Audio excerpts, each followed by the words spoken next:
There were exactly two toothbrushes in the holder every morning for 8 years, hers on the left, mine on the right, like clockwork. So when I walked in that Tuesday and found a third one, blue, worn, and wet, like it had just been used, it didn't scream, it whispered. And that whisper crawled up my spine and stayed there, shivering quietly while she hummed in the kitchen like nothing was wrong, like there wasn't a stranger's DNA drying next to mine. That was the moment the math stopped adding up, and once you start doing subtraction in a marriage, you know it's already over. She was making French toast, of all things. She only ever made that when she felt guilty. She used to whip it up after her infamous shopping sprees or after lashing out at her sister on speakerphone. That cinnamon-soaked confession on a plate. I watched her flip each slice like she was turning over little lies, golden on the outside, rotten in the middle. "Morning," I said, careful, casual. Her back tensed for half a second before she turned with that Oscar-worthy smile, the one that never quite touched her eyes anymore. "I thought I'd surprise you," she chirped. I smiled back and took note. She was wearing perfume. At 7:45 a.m. on a Tuesday. For someone who works from home. The scent was expensive, the kind we only sprayed for dinner parties or office galas. I'd bought it for her birthday last year. She never wore it for me anymore. But someone, it seemed, was worth the good stuff. It wasn't rage that came next, it was clarity. The kind of eerie calm surgeons must feel before slicing into a body. I sat down at the kitchen island, picked up a fork, and ate the toast like it was just another day. I told her it was delicious. I even kissed her cheek. And while she leaned into it, sighing like her sins had evaporated with the syrup, I was cataloging details like a forensic accountant. The hoodie tossed on the couch, 2 sizes too large, not mine. A faint scratch on her lower back when she reached for the maple syrup, horizontal, not something our headboard could make. Her phone, face down on the counter, vibrating twice in rapid succession. I bet my life that wasn't a text from the school or a reminder to water the plants. I let it all pass. I even offered to clean up the dishes, which she accepted with a peck on the lips that made me want to sterilize my mouth. She disappeared upstairs, and that's when I opened her phone. The passcode hadn't changed. Her first mistake. There was a text thread pinned to the top of her inbox labeled Tasha, her best friend's name, but the emoji next to it was a little devil face. Tasha never used emojis. I opened it. The latest message read, "I miss you already. Your husband has no idea, LOL." There were selfies, and not the kind you'd show a friend. My stomach didn't drop. My hands didn't shake.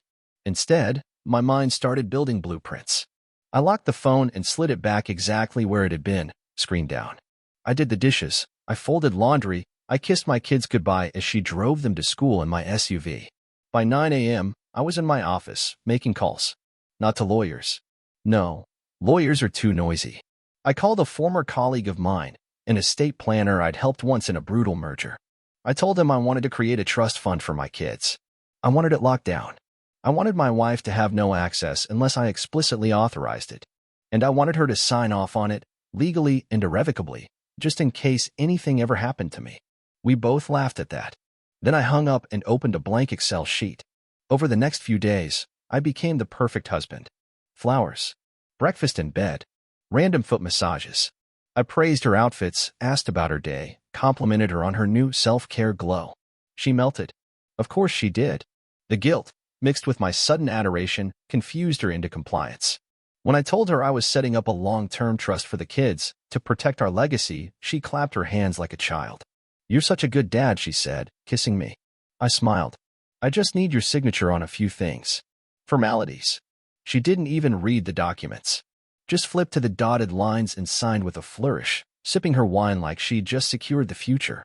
She didn't notice the clauses. The ones that defined her as emotionally erratic. The ones that documented unstable behavior and listed my sole custody rights in case of marital breakdown. The ones she validated with her own careless pen strokes. I notarized everything with a friend from my college days, one who owed me more favors than he'd admit. By Friday, I had everything in place. Trust locked. Custody terms secured. Financial protection barriers raised like castle walls. All that remained was the final scene, the exposure. But that would come later. Right now, she was setting the table for a Friday dinner with her yoga friends. And I was smiling across the room, drinking wine she didn't know I hated, waiting for the perfect moment to end the show with a bang. It was amazing how ordinary things could feel extraordinary when you're happy, or at least when you believe you are. The way she used to hum when brushing her hair, or how she'd dance barefoot in the kitchen when a song from college came on. Those little quirks made her feel like home. I thought we were good. Better than good. I was the dependable one, the rock. I paid the mortgage on time, remembered anniversaries, made pancakes shaped like dinosaurs for the kids every Sunday. I let her have her space, her journaling nights, her book club, her twice-a-week yoga. When she said she needed a weekend retreat to reconnect with her feminine energy, I booked her an Airbnb and watched the kids like the world's most supportive husband. But then the little things started to unravel, and at first, I told myself I was imagining it. She changed the password on her phone, said it was because of a glitch after an update. But she didn't give me the new one. Her car began to smell like vanilla and sweat, like gym air freshener and something else I couldn't name. I'd never seen her at the gym. She started calling her mother more often, whispering behind closed doors, and hanging up when I walked in. When I asked if everything was okay, she'd smile a little too quickly, touch my shoulder, and say, "Of course, babe. I'm just trying to stay grounded. It's important to protect my energy." Protect it from what? I wanted to ask. But I didn't. Because I wanted to believe that people grow, that maybe she was just discovering a new part of herself that didn't need to be a threat. And maybe I was just being insecure. That's what she would say later, anyway, that I had a tendency to overthink. That I didn't support her spiritual evolution. I supported her in everything else. I even gave her money, more than usual, when she said she wanted to take a holistic healing course. It was $3,000, non-refundable, and held by some shirtless grifter with a man bun named Phoenix. She came back glowing. Her eyes sparkled, her skin flushed, and she wouldn't stop talking about vibrations and trauma-informed boundaries. She started referring to our marriage as a dynamic instead of a commitment. She said things like, "I need to be fully me to be fully us." I didn't know what that meant, but I nodded like I did. I wanted to stay the good guy, the patient husband, the foundation she could count on. Even when she started sleeping in the guest room because she needed solitude for her night meditations. Even when I found a second phone charger in her car, one that didn't match any of our devices. She blamed the kids. "You know how they leave stuff everywhere," she said. The kids hadn't been in her car in weeks. Then she asked if we could explore new models of intimacy. That one caught me off guard. And now she wanted to redefine what intimacy meant. "It's about presence," she said. Not just physical closeness. But her presence was the one thing I was starting to lose. Her body was here, but the warmth was gone. Her eyes stayed on her phone more than on me. Her voice became more clipped, more efficient. "Can you take the kids today? Did you remember to pay the water bill? I'll be out late." No explanation, no apology, just statements. Cold, factual, logistical. I started checking our shared calendar on her laptop just to see where she claimed to be. One entry caught my eye. Group therapy, 6 to 9 p.m. with Tasha. But when I bumped into Tasha at the store that same evening and casually mentioned the session, she looked confused. "Therapy? We're doing that next month." That's when the first real crack appeared in the porcelain illusion I'd been holding up like a fool. I told myself it was a mix-up. Maybe she just moved the appointment and forgot to update it. People make mistakes. But that night, when she came home, she smelled like wine and cologne. Not mine. I didn't ask. I kissed her cheek, told her the kids had already eaten, and asked if she wanted leftovers. She said no, she'd already eaten with the girls. Then she went upstairs and took the longest shower I'd ever heard her take. The sound of water pounding tile echoed like rain on a casket. I sat in the kitchen, staring at her untouched plate, and tried to remember the last time she'd looked at me like I was more than a piece of furniture. It had been weeks. Months, maybe. Somewhere between the new crystals on her nightstand and the Instagram account she suddenly set to private.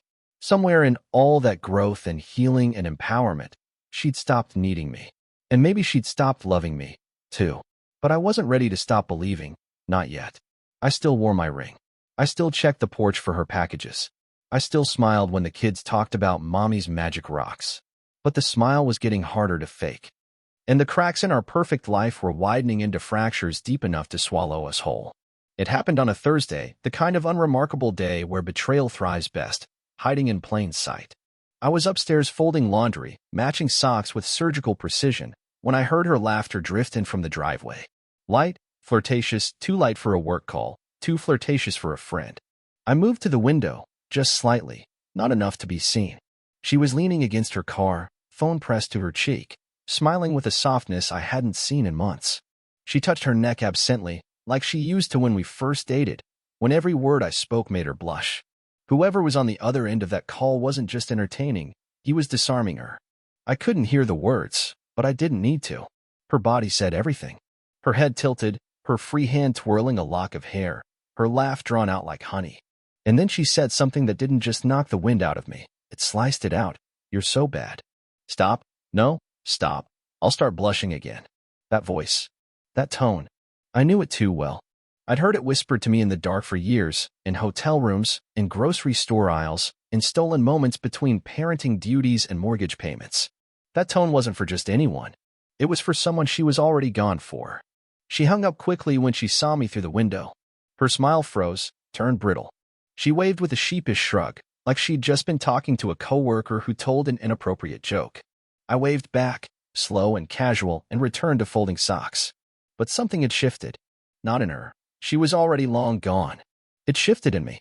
The last string that tethered me to delusion had snapped. She walked in a few minutes later, babbling about traffic and her sister calling and this crazy book she'd just started, like I hadn't heard her flirting like a teenager on prom night. I didn't interrupt. I nodded, threw in a chuckle here and there, and handed her the warm laundry basket like I was still on her team. But inside, I was inventorying every lie, every misdirection, every forced smile she'd given me over the last 6 months. I watched how she avoided my eyes when I asked what book she was reading. I watched how her hands trembled slightly when she reached for her tea, how she flinched when I kissed the top of her head on the way to the kitchen. She knew I knew. Or maybe she didn't, but her subconscious did. And mine had finally caught up. Later that night, after the kids were in bed and she claimed she had some journaling to catch up on, I waited until the house was dead silent. I walked to the garage, opened the driver's side door of her SUV, and looked underneath the passenger seat. I don't know why, call it instinct. And there it was, a pair of men's sunglasses, designer, expensive, definitely not mine. Still warm from recent use. I held them in my hand, studied the curved arms, the faint smudge of her lip gloss on one of the lenses. He'd left them there. Or she'd kept them. Either way, they were his mark, left in my home, under my roof, in my goddamn car. I didn't flinch. I didn't speak. I didn't throw them or smash them or scream. I simply placed them back where I found them, perfectly angled, as if I'd never touched them. Then I walked back inside, poured myself a glass of whiskey, and stared out the window for 2 hours, watching the wind move through the trees like it was trying to warn me. My heartbeat didn't even rise. I was past that now. Past emotion, past doubt, past the fantasy of repair. She wasn't mine anymore. Maybe she never really had been. But what was mine was the legacy, the kids, the assets, the reputation. I wasn't going to scream. I was going to strip her, piece by piece, of everything she'd built on my back. Not through rage. Through design. I would make her sign away her future with the same smile she gave me when I handed her breakfast in bed.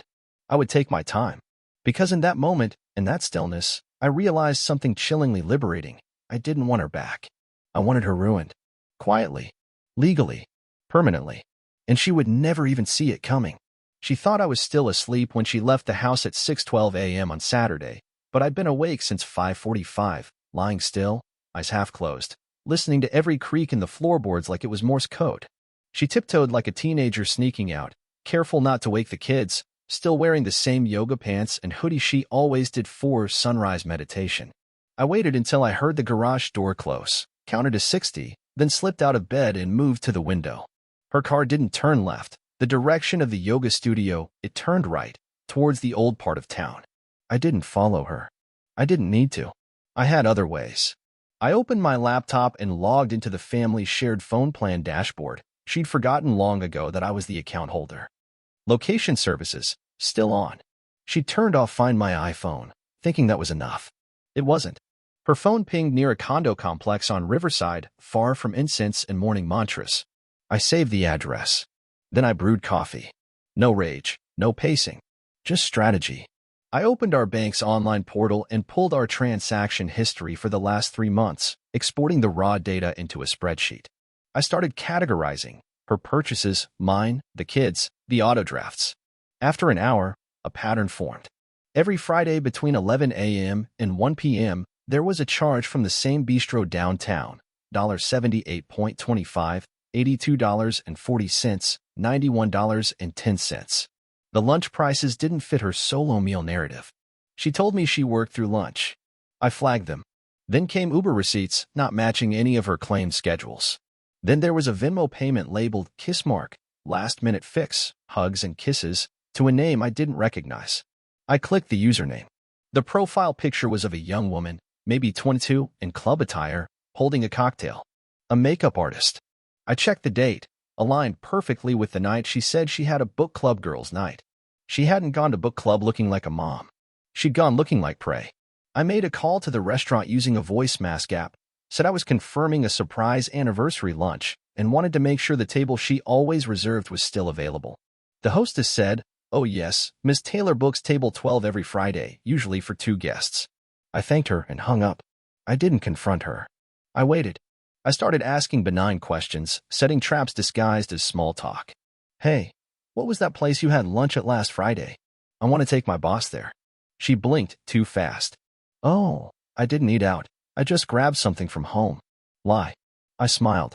"Oh right, the leftovers, yeah." I watched her nod, thinking she'd passed. I used those moments to tighten the net. I texted her best friend, Tasha, from a fake number, pretending to be a club promoter offering VIP tables and asking if her gorgeous brunette friend would be joining again this Friday. Tasha responded with, "LOL, which one?" "The wild one with the married guy." That was all I needed. The next day, I had flowers sent to her office with a card that read, "Thanks for last night. I can still taste you." See, I waited for her to bring them home, confused, embarrassed, panicked. She didn't. She never mentioned them. Because she never received them. Because she wasn't at work that day. She told me she was buried in meetings. But the office building confirmed no sign-in on her badge. No record. I knew then that the affair wasn't just physical, it was logistical. Pre-planned. Routine. She had a second life hidden between school drop-offs and evening mantras. She didn't love him. She loved escaping. She thought she was still clever. Still untouchable. I started documenting. I created a folder on an encrypted drive. Screenshots. GPS records. Timestamped photos. Every lie cataloged like evidence at a crime scene. I even set up a trail cam behind the garage, captured footage of her slipping into the house late one night in heels she never wore for me. I clipped the footage. Labeled it, "Return, 2:47 a.m." I smiled, poured myself another drink, and went to bed like nothing was wrong. She kissed my cheek in the morning, said, "You're being so sweet lately." I kissed her back and said, "You inspire me." And I meant it. Her betrayal had awakened something in me. A clarity. A precision. She thought she was deceiving a man who still wanted to save the marriage. What she didn't realize was that she was dancing in a minefield, and I was the one who'd drawn the map. Every step she took now was being logged. Not for confrontation. For execution. She thought I was behind her, clueless and devoted. But I was already 10 steps ahead and closing in. It was her company's annual fundraiser, a black tie event at a glass-walled banquet hall downtown, the kind of place where reputations polish themselves under chandeliers and champagne. She had insisted I come, practically begged, said it would mean the world to her, that we needed more couple time. I agreed, of course. I even wore the tie she liked, the navy one with the silver threading. She looked radiant, ethereal even, in a backless black dress and red lipstick she hadn't worn in years. But there was no sparkle in her eyes when she looked at me, only the mechanical smile of someone fulfilling an obligation. We mingled, posed for photos, made small talk with her coworkers. I played my role to perfection, charming, attentive, present. But when I shook hands with her team lead, I noticed the flicker in her expression, the way her eyes darted to him, then away. Not panic.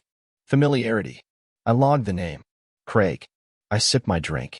At exactly 8:45 p.m. The lights dimmed and the slideshow began, a 10-minute video of the company's accomplishments over the past year, complete with candid office moments and event photos. She hadn't seen the final cut. She told me that herself. The design team handled it this year, she'd said. So she was just as surprised as everyone else when, right in the middle of a segment about workplace camaraderie, a photo flashed on the screen, grainy, zoomed in, but unmistakable. It was her, sitting on a bench in the Riverside condo courtyard, legs crossed toward Craig, his hand resting on her knee, both leaning in close. Not kissing, but intimate. Too intimate for coworkers. A silence spread through the room like a dropped plate. It only lasted a few seconds before the slideshow cut to the next image, and the host laughed nervously, chalking it up to a random staff moment. But I watched her freeze. Her wine glass didn't make it to her lips. She stared at the screen long after the image was gone. I leaned in close, just enough for only her to hear, and whispered, "Nice bench." Shame about the angle. Her head snapped toward me. Panic, blooming behind her perfectly painted face. "What are you talking about?" she asked, voice low, forced. I tilted my head slightly, smiled as if I just complimented her earrings. "That picture, it's from March 18th, isn't it? The day you said you were helping your sister move furniture." Her mouth opened, closed. "That's not what it looks like." The first line. The classic. I nodded slowly, handed her a napkin. "You might want to wipe the lipstick off your teeth before you embarrass yourself further." She did. Instinctively. Her hand shook. I set my drink down on the edge of the high table. "How long?" I asked. Still quiet. Still controlled. "It wasn't serious," she said quickly, eyes scanning the room, checking to see if anyone was watching. "We were just talking." It was emotional. Nothing physical. "Nothing physical," I repeated, as if tasting the phrase. "So Craig's hand just wandered onto your thigh while you processed emotions and matching workout gear at a condo you don't live in?" Her jaw clenched. "I was going through a lot. You don't know what it's like, feeling invisible in your own home." There it was, justification. The wounded victim performance. "So you fixed that by making yourself visible to him?" I asked, still calm, still measured. Her voice dropped. "You never really saw me. Not the way he does." "No," I said, staring right through her. "I saw everything. I just gave you space to walk back. You sprinted the other direction." Her breathing was shallow now. She stepped closer. "Don't do this here." "Why not?" I asked. "Craig's here, isn't he? Maybe he'd like to join the conversation." Her eyes went wide, then narrowed into something sharper, defensive, cornered. "You're not perfect, you know. You shut down emotionally. You always had to be in control." I gave her a slow, empty nod. "Maybe. But at least I didn't confuse betrayal for enlightenment." She crossed her arms, defiance returning. "You're just trying to humiliate me." "No," I said. "If I wanted to humiliate you, I would have printed the text messages, the GPS pings, the screenshots of your soulful talks at the Marriott. I would have mailed them to your board of directors and your mother. But I didn't." Her face drained of color. "What do you want?" she whispered. "What's this about?" "Revenge." I leaned in, inches from her ear, voice steady. "This is about truth. And control. Two things you've spent months pretending you still had." She was trembling now, the facade cracking under her skin. "So what happens now?" she asked. I looked at her for a long moment. Then I smiled, not cruelly, but coldly. "Now," I said. "Now we finish the fundraiser. Smile for the photos. Shake hands. And when we get home, you'll find out what else I already know." Her lips parted to protest, to plead, maybe to beg, but nothing came out. She stood there, alone in a room full of people, applause echoing from a speaker who just finished his speech, her world suddenly smaller, tighter, collapsing in silence. I didn't walk away. Not yet. I just watched her, let her feel the slow pressure of the truth pressing down, minute by minute, like the roof of a cave starting to crack. She waited until the kids were asleep, until the clink of dishes had stopped and the house was swallowed in that deceptive quiet that usually preceded intimacy or argument, and then she started. First, it was the soft-voiced, mascara-smudged monologue about how lost she'd been, how isolated, how she felt like she was disappearing into wifehood and motherhood and needed something, someone, to remind her she still mattered. She dabbed at her eyes with the sleeve of one of my old hoodies, the irony of it either lost on her or weaponized for effect. "You don't understand what it's like to give everything and get nothing," she whispered, staring at me like she was delivering the final lines of a tragic movie. I said nothing, just watched her. And that silence hit her harder than any accusation ever could. She snapped. "Say something. Don't just sit there looking like you've already buried me." I raised one brow. "What's left to say?" That set her off. She stood, voice rising, hands gesturing like a conductor trying to orchestrate chaos. "You smothered me. Everything had to be your way. You wanted a puppet, not a partner. I couldn't breathe without checking if it fit into your little schedule." I tilted my head. "Yet somehow you managed to find plenty of air in hotel rooms." Her mouth opened, closed. The storm blinked, faltered, then shifted. "It was a mistake," she said quickly, like a reflex. "It wasn't serious. It didn't mean anything." I shrugged. "Neither do you anymore." Her face twisted, stung more by that than if I'd screamed. "You're so cold," she hissed. "You always were. You think silence makes you powerful, but it just makes you pathetic." I stood, slowly, calmly. "No. What makes me powerful is that you can't touch me anymore. Nothing you say matters. You're performing for a ghost." She lunged into the next act, anger now, desperate, untethered. "You're boring. Predictable. You plan everything to death. You killed the spark in us." I stepped closer. Not threatening. Just still. "You lit your spark in someone else's bed. That wasn't me. That was your choice. Own it." Her breath hitched. "If you were a real man, I wouldn't have needed someone else to make me feel wanted." My eyes didn't even blink. "If you were a real woman, you'd have left before selling yourself in secret." That silenced her. For a heartbeat. Then she swung again, this time trying guilt. "I gave you everything. My youth. My body. My loyalty." I laughed, short, humorless. "Your loyalty? You traded it for attention. You didn't give it. You rendered it to whoever looked at you long enough." She stepped back like she'd been slapped. But she wasn't done. "I made sacrifices for this family," she said, voice cracking, grasping for higher ground she no longer had. "I stayed home. I took care of the kids while you chased your career. Do you think that was easy?" I nodded. "And I respected you for it. Until I realized you only did it so you could weaponize it later. You didn't sacrifice, you invested. And now you're mad the return isn't what you imagined." She stared at me, truly stared, and I saw the moment it hit her. This wasn't the man she'd been manipulating. This was someone else. Someone she couldn't seduce, couldn't guilt, couldn't unbalance. I was done loving her. And that was the one power she never expected to lose. She folded into the couch like a deflated balloon, the rage spent, the act breaking down. "So what? Now you'll just leave? Take everything? Pretend like I never mattered?" I sat across from her, steady, unmoved. "No, I won't pretend. I'll remember you exactly as you are. That's the worst punishment I could give you." She flinched, eyes darting, like a prisoner realizing the cage door was never locked, but she was still trapped. "You don't even care anymore, do you?" she whispered. I leaned back, calm as death. "No. And that's what's breaking you. Not what I know. Not what I've done. Just this. You don't matter to me now." Her lips trembled. She wanted a reaction. A tear. A plea. A crack in the armor. But there was nothing left for her to dig into. I was done bleeding. She stood again, paced, looking for something, anything to reverse the tide. But it was over. The war wasn't coming. It had already been won. Quietly. Clinically. While she was too busy crafting her lies to realize the floor beneath her had been removed. I didn't yell. I didn't curse. I just watched her unravel. And in that unraveling, I saw everything I needed. She'd already lost. Not because of what I'd taken, but because of what she could never get back. My attention. My concern. My love. And in the silence between her last insult and my stillness, she finally understood the worst fate I could offer her, indifference. Revenge wasn't an impulse, it was an architecture. And by the time she started walking on eggshells around me, tiptoeing her tone, testing if I was still pliable, I had already begun pouring the foundation. First, I compiled the evidence, not just the messages, the photos, the surveillance clips, but the entire behavioral timeline. Each line matched against a timestamp.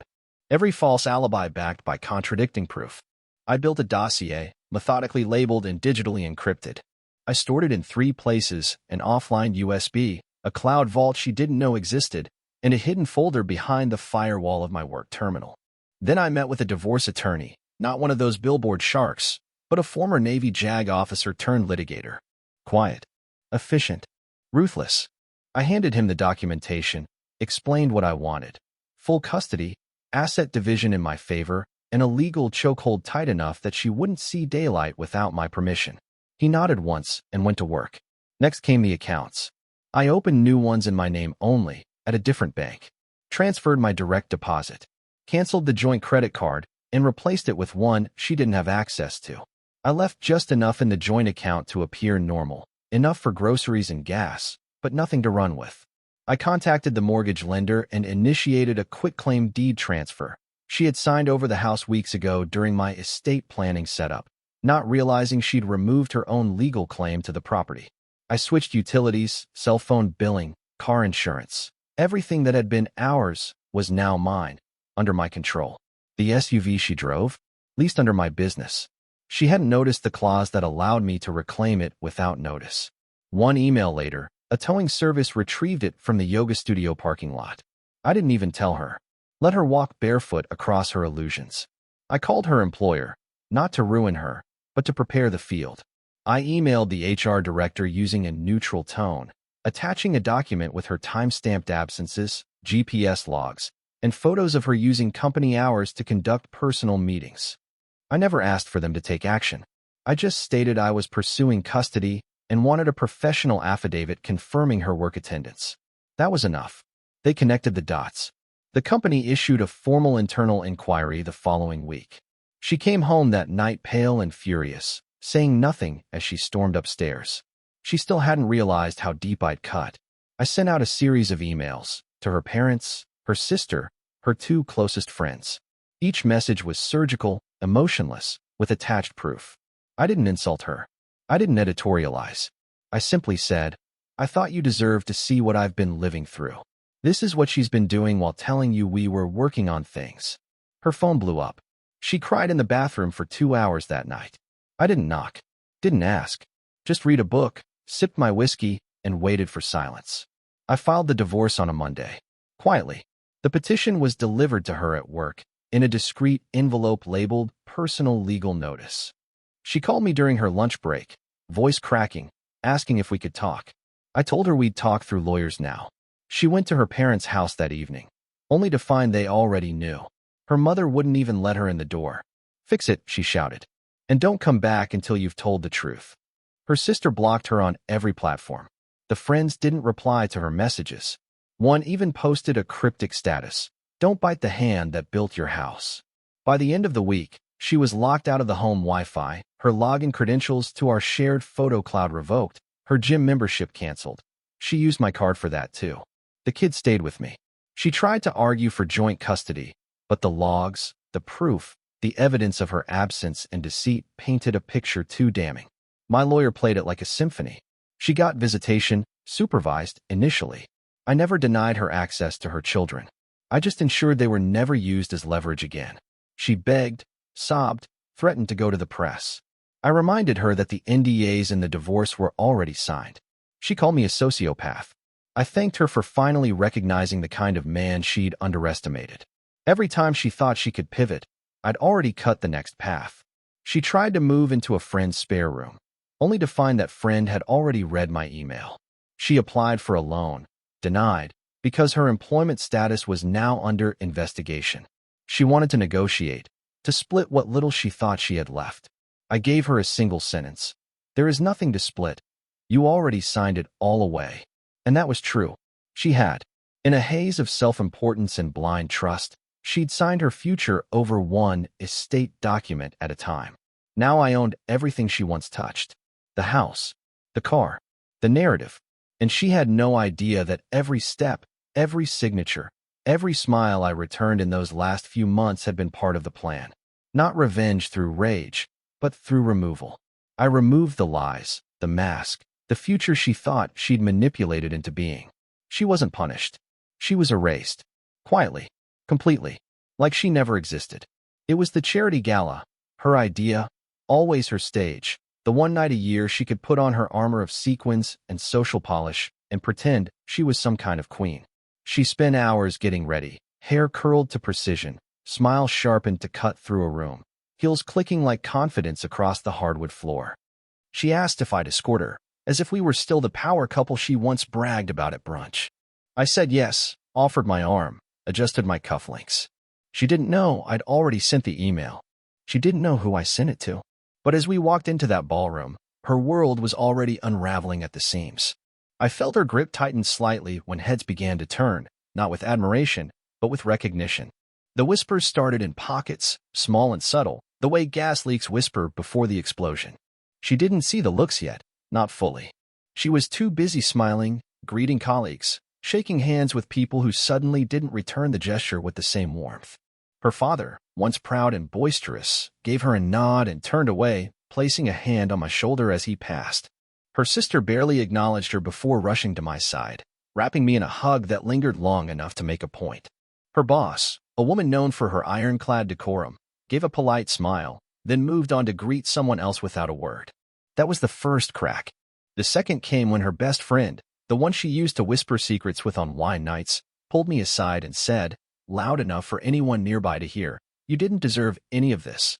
You handled it like a man, like a king." And then she hugged me and shot my wife a look that said it all. My wife laughed. Tried to, anyway. That high-pitched, performative giggle that used to charm rooms now echoed like glass in a blender. "Wow, what's with the energy in here tonight?" she joked, tugging at my arm.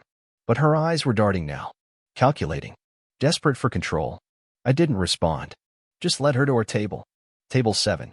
Prime view of the stage. And also, directly across from her former lover and his new date, who, as fate would have it, had also received my email. I watched her freeze when she saw him.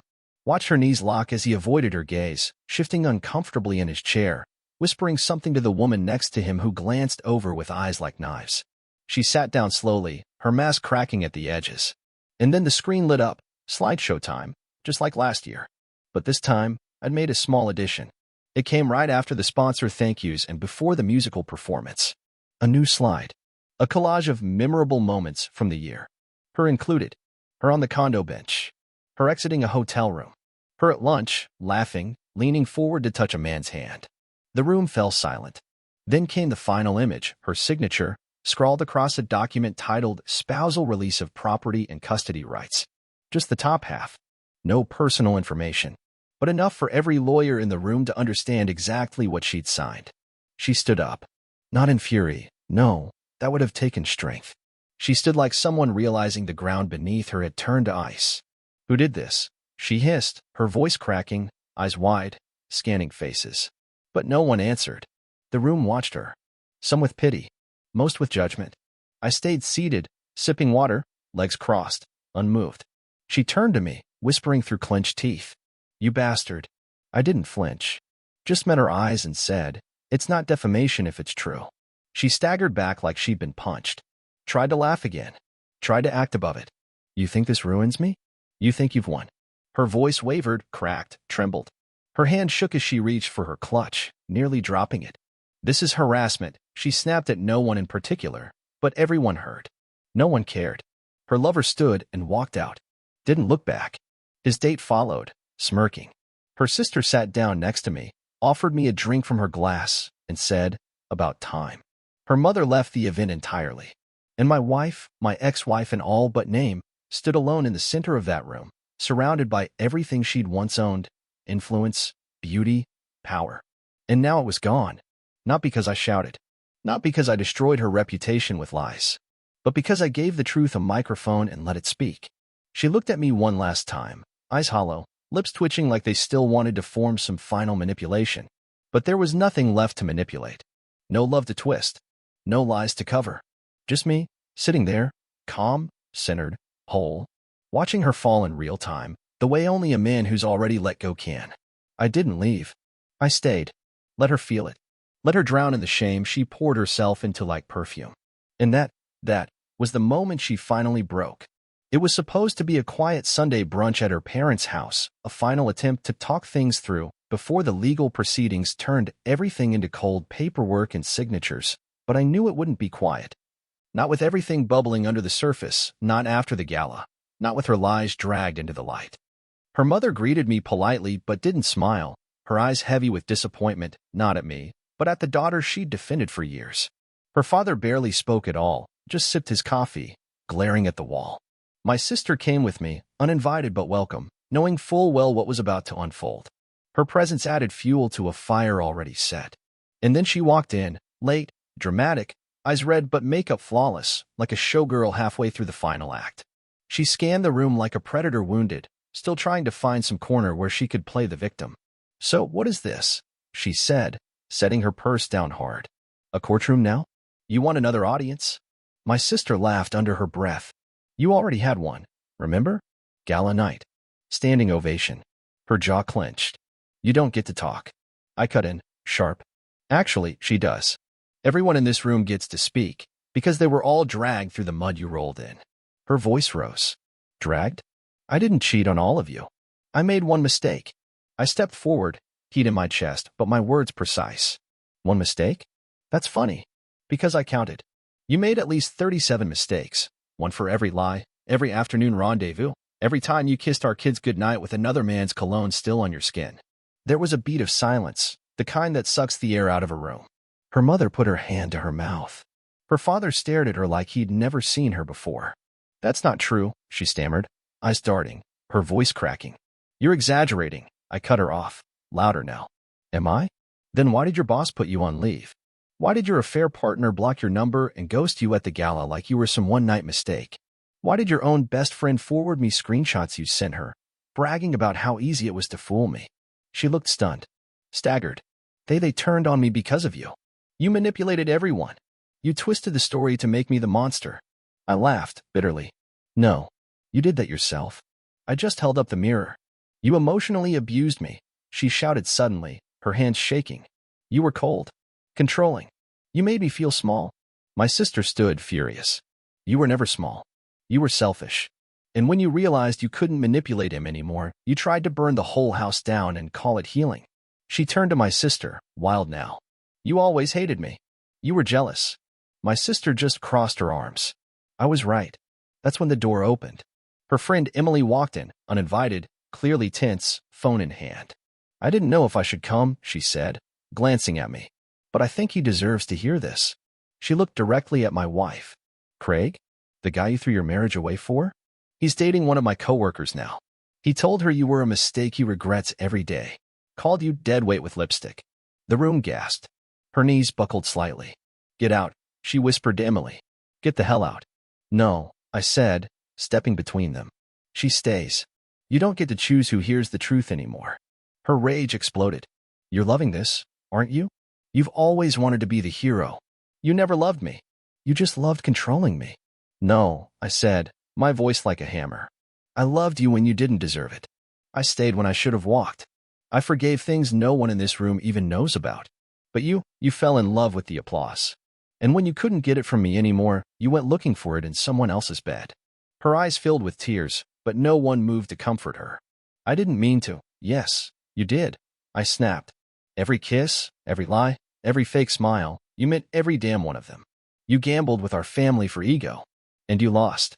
She broke then, fully, collapsing into her mother's arms, sobbing, incoherent, trying to claw her way back into the narrative she no longer controlled. Her father stood and walked past her, shaking his head, saying nothing. My sister looked at me. "We done here?" I nodded, turned to her parents. "I'll be in touch through legal channels. For the kids' sake." And then I walked to the door, past her broken sobs, past the stunned silence of the room, not looking back. Because nothing she could scream, cry, or confess now would undo the war she started. And the only victory she gave me was watching her lose. She moved out of state 2 months after the court finalized everything, custody awarded to me, assets divided exactly as I'd planned. Every last string pulled so tightly around her that she left not with a bang, but with a silence that screamed failure. She lost her job a week after the gala fallout, not fired officially, but quietly let go. Her reputation at Cancer no PR team could spin into survivable. Her LinkedIn became a graveyard of endorsements turned off and connections removed. Friends who once praised her spiritual growth and goddess energy deleted her in digital silence, unfriending her without confrontation, because even betrayal deserves the dignity of being ignored. The small yoga group she once ruled with motivational quotes and shallow smiles replaced her without hesitation, inviting a younger, newer version of her to lead their retreats. Even her affair partner, Craig, once the forbidden fruit she risked everything for, vanished the second the lights turned on and the fantasy turned into fallout. He didn't block her. He didn't even ghost her. He just left her on read for 3 straight months, no closure, no reply, just digital purgatory while she sat in the ruins she built herself. Her parents stopped answering calls. Her sister told me, in passing, that they'd taken a trip to Europe to reset and left her behind, too embarrassed to introduce her to extended family who now referred to her only as that girl with the scandal. She moved to some dusty city 3 states away, took a low-level admin job at a health clinic where no one knew her name, and started over in a place too disinterested to ask why someone with a graduate degree was folding pamphlets and making coffee. I heard she rents a basement studio with bars on the window, and that her neighbors think she's polite, but distant. They don't know that she once owned a home with a man who loved her beyond reason. They don't know she destroyed that for some hand under a table and a fleeting ego boost. I hadn't heard from her in almost 6 months until last week. when I got a knock at my door. It was dusk. I opened it, and there she was, smaller than I remembered, older somehow, though not much time had passed. Her eyes were red, her hands trembling, gripping a folded piece of paper like it might fly away if she let go. I just wanted to talk, she said, voice brittle, barely holding shape. I didn't invite her in. I stepped outside, closing the door gently behind me. She looked around, saw the toys on the porch, the flowers freshly watered, the life that kept blooming without her. I miss them, she whispered. The kids. You. Everything. I didn't answer. I let the wind speak. She tried again. I was stupid. I was selfish. I know that now. I see it every day. Her lip quivered. You were the only one who ever really saw me. I still love you. I watched her cry. Not the kind of cry that asks for sympathy, but the kind that comes when the soul finally realizes no one's coming to save it. I waited until she quieted down, until the shaking stopped, until the tears turned to hollow breathing. Then I looked her dead in the eye and said, "Strange. I don't even remember your name anymore." Her face crumbled like wet paper. She opened her mouth, but there was nothing left to say. No lies to spin. No path to redemption. I walked back inside and closed the door, locking it softly behind me. Not in fear. In finality. Because what she wanted, what she begged for, wasn't forgiveness. It was resurrection. And I don't raise the dead. Thanks for sticking with me through the whole story. I'd love to hear where you're tuning in from. Did this hit the way you expected, or harder?